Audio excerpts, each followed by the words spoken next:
Hi, I'm Jed Herne, and this is Daily Writing Advice. One of the most common issues I see with a lot of quote-unquote amateur novels is using contrived substitutions for the word said.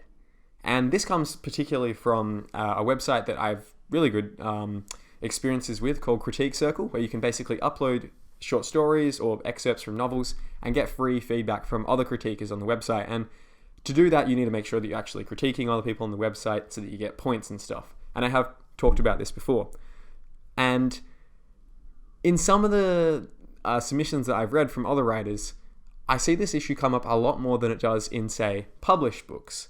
And this issue is that instead of a writer saying, "I want to go there," said Bob, they say, "I want to go there," exclaimed Bob, or proclaimed Bob. And while this is something that might have been taught in primary school as a good idea, sure, it's good for building your vocabulary, but it's horrible for doing what said is actually supposed to do, which is tell readers who is speaking.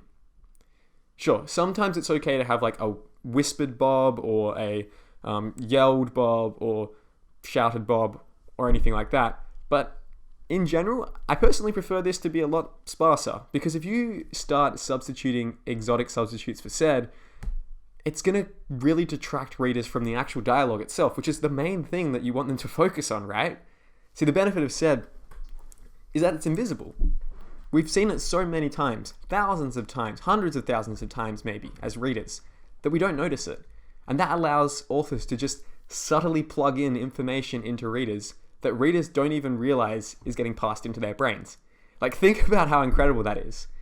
Said is invisible. How many words do you get to use over and over again, thousands of times in a manuscript, that readers don't notice?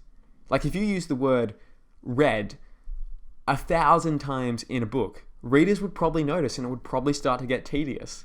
But the word said has this magical ability to just do what it needs to do and stay completely invisible.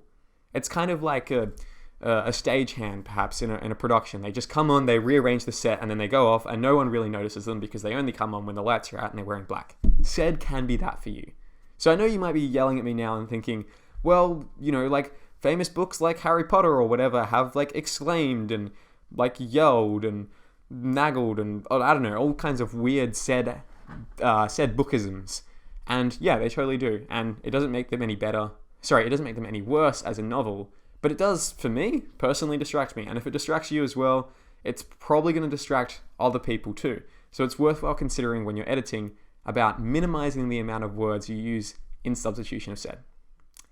Thanks for listening to this episode. Be sure to subscribe if you're enjoying it. New episodes come out every single weekday. See ya.